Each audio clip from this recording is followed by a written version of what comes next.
Bienvenue dans Près de chez vous. Tous les jours à 17 h, cette émission vous fait découvrir notre région comme vous ne la connaissez sans doute pas. En plateau, nos journalistes échangent avec leurs invités pour porter un autre regard sur la culture, le sport côté vestiaire, l'innovation et l'environnement, ou bien même le patrimoine touristique de la région. Bonjour Alain. Bonjour Jean-François. Tout va bien? Tout va bien. Alors, aujourd'hui, près de chez vous, à Montpellier, nous allons nous intéresser au Montpellier Water Polo. Sacré champion de France pour la deuxième fois de son histoire, le Montpellier Water Polo, c'est aujourd'hui une véritable entreprise qui compte pas moins de 70 salariés et plus de 2000 adhérents. En plateau, Alain et ses invités vous expliqueront comment le club concilie l'accompagnement des petits poloistes vers le haut niveau avec l'intégration sociale des jeunes des quartiers difficiles. Avant de retrouver Alain Verpillat sur le plateau, je vous propose de retrouver Alain et son reportage. On se retrouve quant à nous dans 4 minutes.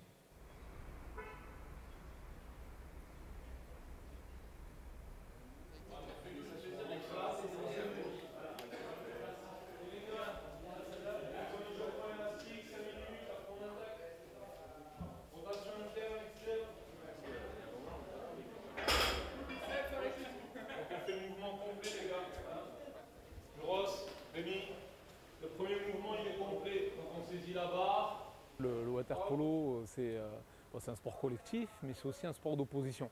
Où on doit gagner, chaque joueur doit gagner finalement son duel, que ce soit défensif ou offensif. Donc du coup, ça veut dire une grosse préparation physique, axée sur 3 points prioritairement. Le premier, c'est l'amélioration de la posture. Ensuite, l'amélioration des qualités de force de nos joueurs, que ce soit leur force explosive, mais aussi leur force max, parce qu'il y a quand même des gros bébés, et au water polo, comme on dit, tout le monde attaque, tout le monde défend.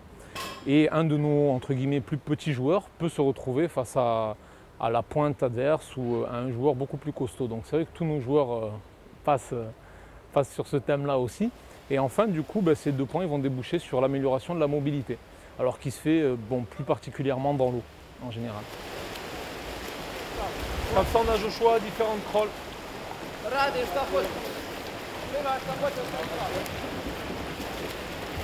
Le water polo, c'est toute ma vie, puisque j'ai commencé la natation quand j'avais 2 ans. Le water polo quand j'en avais 9. Je vais avoir 32 ans en septembre. Donc ça, c'est vraiment une place prédominante dans ma vie, c'est toute ma vie. Puisque voilà, après, je suis joueur aujourd'hui, je passe un peu entraîneur demain, en continuant d'être joueur. Donc aujourd'hui, j'ai dédié toute ma vie au water polo, que ce soit en équipe de France, que ce soit à 7, à Montpellier ou à One Espagne où je suis passé. J'ai vraiment tout donné au water polo, donc aujourd'hui ça représente toute ma vie, donc c'est vraiment quelque chose de fort.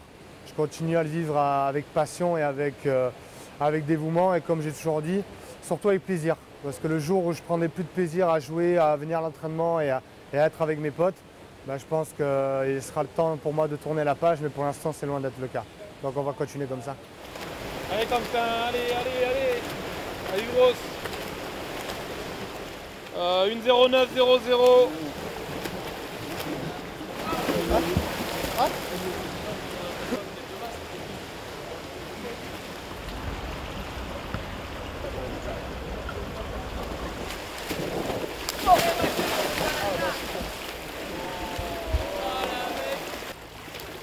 Moi, ça fait 16 ans que j'entraîne Montpellier Water Polo.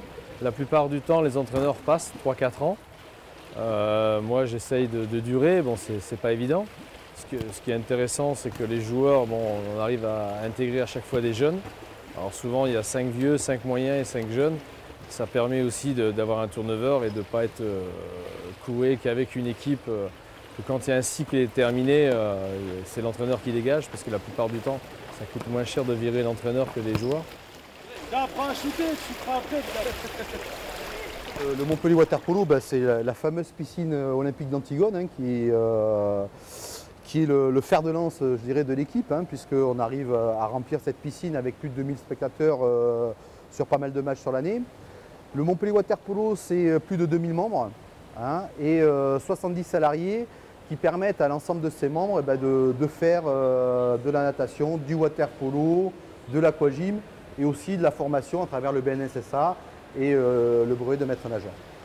Il faut savoir qu'on n'est pas le foot ni le rugby, donc même si les joueurs peuvent faire des carrières jusqu'à 30-34 ans, Je veux qu'ensuite ils aient la possibilité d'avoir un travail. Donc moi je leur demande de gérer le sport et les études pour qu'à terme ils puissent avoir un bon emploi et trouver facilement un emploi. Et réussir dans la vie et se dire j'ai fait du sport, je me suis éclaté, maintenant je passe à autre chose et j'ai pas de problème pour passer à autre chose. Je pense que psychologiquement pour moi c'est une réussite.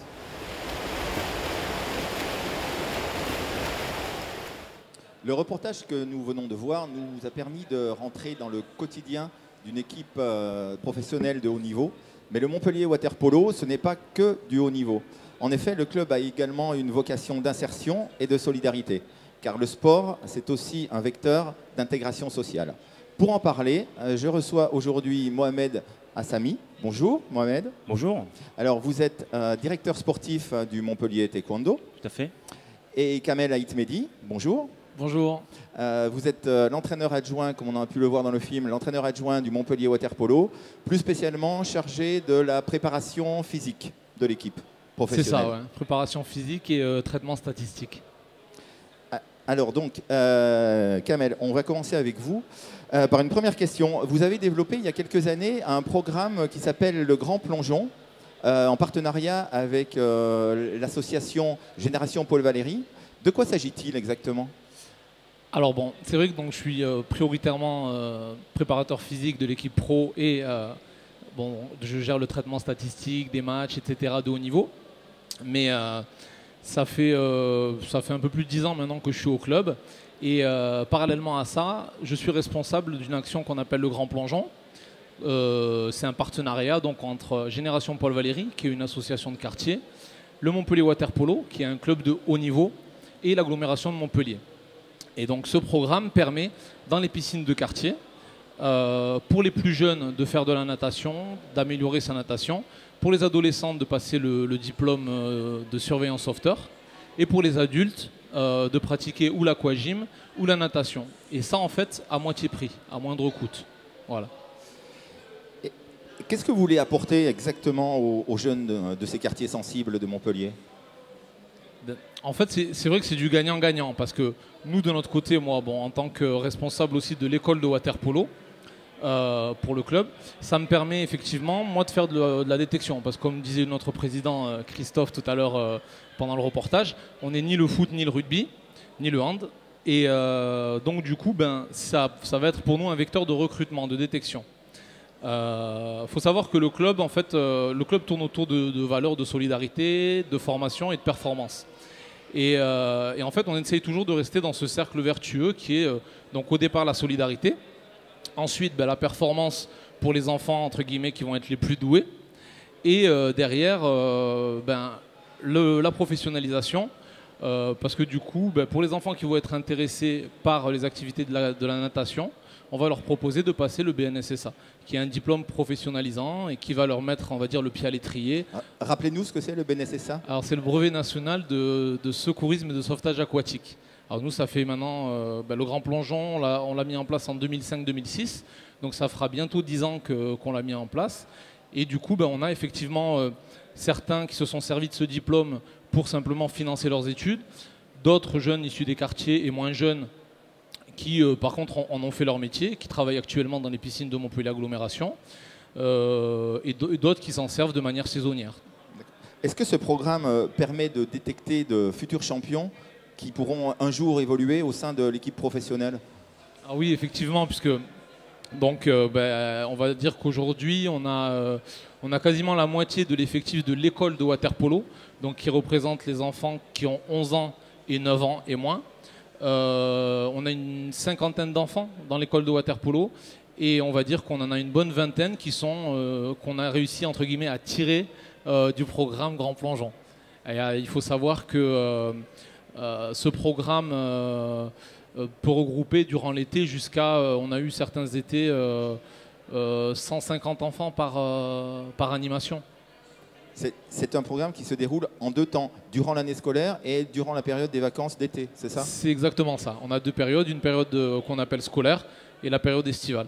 Alors la période scolaire, elle est plutôt axée sur l'entraînement et le passage du BNSSA, les cours de natation et les cours d'aquagym pour les adultes. Et maintenant, la période estivale, c'est vrai que c'est plus axé sur des animations où on peut faire appel à du sauvetage, à de la nage avec palme, à du jardin aquatique. Est-ce que c'est difficile de gagner la confiance des parents et des jeunes de ces quartiers? Disons qu'en fait, on peut le dire aujourd'hui, c'est sur le long terme nous qu'on a gagné cette confiance et sur aussi le professionnalisme. Parce que comme je disais tout à l'heure, c'est du gagnant-gagnant en réalité, ce programme. Et du coup, on a montré par notre implication et par le temps que nous, on était toujours là pour eux aussi. Puisque derrière, ils étaient là pour nous quand, pour certains, on les recrutait au sein de l'école de water-polo vraiment pour les amener à la performance et que en contrepartie nous on était aussi là pour eux et moi aujourd'hui qui coordonne ce programme, il faut savoir qu'au départ c'était moi qui entraînais, que ce soit les BNSSA, qui faisait l'animation au niveau des plus jeunes et le fait d'être toujours là et de voir les plus jeunes grandir et puis les ados ou les jeunes parents finalement se servir d'un diplôme pour derrière vivre leur petit train-train quotidien, c'est un réel plaisir et puis un réel travail de proximité. Vous l'avez dit, le Grand Plongeon s'adresse aux jeunes, mais pas seulement. Il s'adresse aussi aux adultes, notamment aux femmes, aux mères de famille de ces quartiers populaires à travers l'aquagym. Alors oui, effectivement. C'est vrai qu'en général, on associe plus l'aquagym au public féminin. Et c'est vrai que ça a été vraiment une occasion pour ces femmes de pratiquer une activité sportive. Parce que c'est vrai que dans les quartiers, il n'y a pas de stade de foot, il n'y a pas de piste d'athlétisme, il n'y a pas de bois, effectivement, pour aller faire un petit footing ou une marche. Donc du coup, on s'est servi de la piscine pour faire des cours d'aquagym. Et c'est vrai qu'on cartonne, entre guillemets. Ouais. Ça facilite également le lien social, c'est un lieu de rencontre. C'est un lieu d'échange, c'est un lieu de mixité sociale, puisque bien sûr c'est un programme qui s'adresse à toutes les cultures issues des quartiers. C'est un lieu de partage et c'est un lieu de sport, puisque c'est vrai qu'il n'y a pas très longtemps on a eu aussi le plaisir d'assister à plusieurs activités pour le public féminin justement. Et c'est vrai que nous ça fait plaisir de nous dire que ça fait un moment déjà qu'on essaie de proposer ça au public féminin, particulièrement des quartiers. On va passer maintenant de la piscine au tatami et on va s'intéresser à un art martial d'origine coréenne, sport olympique lors des JO de Sydney en 2000. Il s'agit bien évidemment du taekwondo. Alors avec plus de 500 adhérents, le Montpellier Taekwondo est le plus grand club français. Direction le quartier Bagatelle, véritable bastion du taekwondo à Montpellier. Allez, tenez, on commence à continuer. Allez, par un, par deux, tranquillement. Pour nous, la compétition est un moyen pour pouvoir justement insérer notre jeunesse à travers donc, la découverte, la prise d'expérience et la possibilité de pouvoir un petit peu sortir du quartier. C'est vrai que le fait de faire la compétition leur permet de pouvoir voyager. Et ça, c'est très important pour des gamins qui grandissent dans des quartiers un petit peu comme celui-ci, où il n'y a pas beaucoup d'opportunités justement pour aller voir ce qui se passe ailleurs. Donc c'est que le taekwondo, pour nous, la compétition est plus un moyen pour nous d'arriver un peu à nos objectifs, qui est de permettre aux gamins d'avoir des opportunités. Nous, la chance qu'on a, c'est qu'on a vraiment une vraie mixité, quoi. Et vraiment, nous, on fait tout pour la développer et la maintenir, parce que nous, on estime à un moment on se méfie, on a peur du danger du communautarisme où les gens se renferment sur eux-mêmes et se communautarisent. Et c'est vrai que nous, on veut éviter que le quartier se ghettoise. Et l'avantage d'avoir des filles, des garçons de tout horizon, des Tahitiens, des Réunionnais, des gamins de toute origine et de tous milieux sociaux, vraiment pour nous cette différence c'est notre richesse et notre force.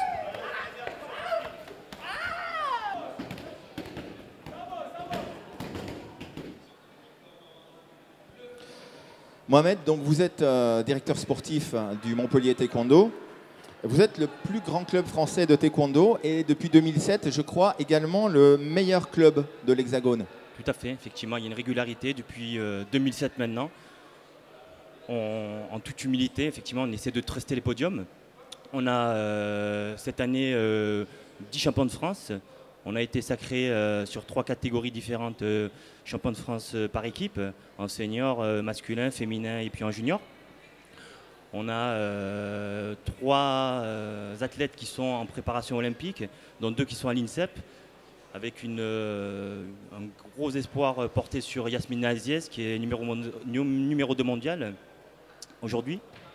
Voilà, donc vous l'avez dit, c'est effectivement près de 500 licenciés à l'échelle montpelliéraine, ce qui fait en gros 1% de la masse des adhérents en France, puisque la fédération compte près de 50 000 licenciés.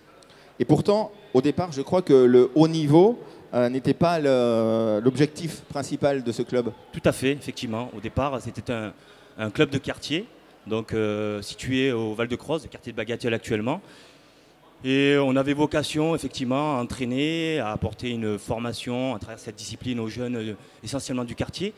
Puis les résultats faisant, il y a eu, si vous voulez, un gros coup de publicité et ça, enfin, la masse s'est amplifiée et on a pu, à travers beaucoup, comment dirais-je, d'athlètes venant d'horizons différents, Tahiti, Karim l'a dit, Tahiti, La Réunion, de Lyon, de différents pôles, effectivement d'associer des athlètes de haut niveau et de permettre effectivement qu'il y ait de l'opposition et donc une dynamique de rivalité, de compétition au sein du club, ce qui fait qu'il y a énormément de résultats actuellement.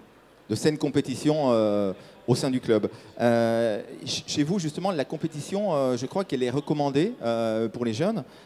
Pour quelles raisons? Alors, on y vient, je dirais, tout à fait naturellement. La plupart des licenciés du club sont des compétiteurs. Alors, si vous voulez, ce n'est pas une obligation. Maintenant, c'est fortement recommandé. C'est un slogan. C'est-à-dire qu'on y vient naturellement. Les jeunes viennent pour s'entraîner. Et dans le cadre de ces entraînements, on a l'opportunité de faire des petits combats avec des athlètes qui sont, pour certains, en lice, pour les régions, pour les France, etc. Et donc ça leur donne effectivement le goût de la compétition. Et donc on y vient effectivement naturellement. La pratique des arts martiaux impose une certaine discipline. À votre avis, est-ce que c'est une bonne chose pour ces jeunes qui manquent parfois de repères? C'est une très bonne chose. Effectivement, l'atout de cette discipline, comme toute discipline, hein, comme tout sport, permet effectivement de cadrer, de structurer des jeunes qui sont pour certains quelquefois en difficulté sur le plan social, sur le plan de l'orientation scolaire, pour certains qui sont en panne au plan professionnel. Effectivement, le sport, le taekwondo en particulier, amène effectivement une discipline de vie. Alors c'est venir à des heures strictes, il n'y a pas de négociation possible, on vient pour s'entraîner, on respecte les règles, on les applique, on respecte son prochain, que ce soit un garçon, une fille, peu importe. Et effectivement, ça structure comme je vous l'ai dit, et ça permet en définitive d'avoir des compétiteurs et des citoyens au sein de la cité. Qu'est-ce que vous voulez leur apporter précisément à ces jeunes ? Alors qu'est-ce qu'on essaie de leur apporter nous? D'une part, en toute humilité, de l'épanouissement, du bien-être, la confiance, une confiance qui peut être, enfin on l'essaie en tout cas, une confiance transposable, quel que soit le milieu. On vient faire du taekwondo, mais Karim l'a dit, le taekwondo c'est avant tout un vecteur, un moyen de se créer des opportunités. Donc ces gamins-là qui sont insérés au plan scolaire, l'objectif est effectivement de venir à l'entraînement, de venir à l'heure, de se former à la pratique du taekwondo, mais d'essayer aussi de gagner en confiance, en capital confiance, de sorte à pouvoir, au plan scolaire, au plan professionnel, d'évoluer, pourquoi pas, d'être à l'aise, je ne sais pas, sur des entretiens, sur des oraux, etc. Mais ce que je voulais dire aussi par là, c'est que notre politique vise aussi à la formation. Le taekwondo, c'est aussi pour nous, et aussi un moyen d'insertion.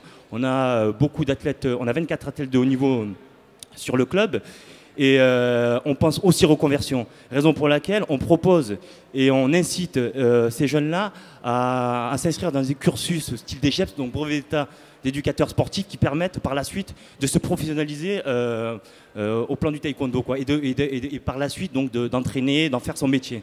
Voilà, ça c'est pour nous une fierté, c'est une motivation et c'est une raison d'être, je dirais. C'est un peu la même chose pour vous, Kamel. Effectivement, finalement c'est d'apporter un petit peu le slogan que je leur fais, que ce soit les professionnels comme les plus jeunes, c'est que le secret, c'est qu'il n'y a pas de secret, tout simplement. Si on veut y arriver, il faut s'accrocher, malgré les épreuves, malgré des fois les bas, pour aller justement vers le haut et pour rentrer dans un cercle vertueux qui va nous permettre justement de toujours être dans notre dynamique de travail au Montpellier Water Polo, qui est la solidarité certes, mais pour amener à la formation et pour aller vers la performance en fait. Voilà. Toujours aller dans un cercle vertueux et y rester, parce que de toute façon qu'on ait, comme dans le cadre du grand plongeon, qu'on ait 10 ans, 30 ans ou 50 ans, la vie est faite de haut et de bas, et l'objectif est de toujours rester dans une dynamique qui va permettre de rebondir. Et effectivement, ça s'apprend dès le plus jeune âge. À travers le sport. À travers le sport. Une pratique sportive. Ouais. À travers la pratique de ce sport, à travers comme tu disais tout à l'heure, le respect des règles de la pratique ensemble, toute culture confondue, tout horizon confondu. Et après, comme je disais aussi tout à l'heure, finalement, c'est le plus beau résultat, c'est quand on est là, que les années passent et qu'on continue le travail, quoi. Mohamed, est-ce que vous recrutez principalement vos adhérents dans le quartier Bagatelle, ou est-ce que vous avez un recrutement beaucoup plus large sur Montpellier? Alors, si vous voulez, il n'y a pas de recrutement. C'est ouvert à tout public. Alors, de par effectivement la dynamique du club, axée sur la compétition, il y a beaucoup effectivement d'athlètes de différentes régions, de différentes villes, qui nous demandent à intégrer effectivement l'effectif des compétiteurs. Mais l'essentiel du vivier de compétiteurs est issu du quartier Bagatelle, même si c'est pour nous la fierté, c'est d'avoir su désenclaver le quartier, d'avoir permis effectivement à ce club à l'origine, qui était un club de quartier, de l'ouvrir à l'échelle nationale et voire à l'international. Donc on a effectivement beaucoup de jeunes de quartier, on en a aussi et surtout des jeunes issus de toute la France, hors hexagone si vous voulez, enfin des extranationaux. Malgré son aspect martial, le taekwondo n'est pas réservé aux hommes? Absolument pas, au contraire, c'est très très conseillé pour les filles. D'ailleurs, l'effectif du club est composé à raison, me semble-t-il, en termes de chiffrage, à raison de 30% de féminines. Et c'est pas fini, c'est un sport qui gagne à être connu et qui va, me semble-t-il, dans les années à venir, en fait, je l'espère, rassembler de beaucoup plus de féminines.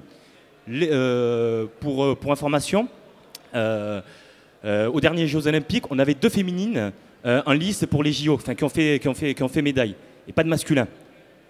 Donc c'est un sport féminin, tout cas on le revendique. Et Kamel, est-ce qu'il y a des équipes féminines de water polo? Alors oui, en tout cas, sur l'école de water polo, ouais. C'est-à-dire les enfants de 11 ans et moins et 9 ans et moins, c'est mixte. Ensuite, à partir des catégories Benjamin, minime cadet, là on sépare quand même les garçons et les filles, puisque c'est un sport d'opposition, et où forcément avec la puberté, on a quand même des différences physiques qui se créent. Par contre, au Montpellier Water Polo, on a aussi une équipe féminine. Et ça permet tout simplement du coup d'avoir, comme je disais tout à l'heure, la politique de formation pour que les petites soient suivies et puis à partir de l'adolescence puissent continuer leur sport, leur water polo.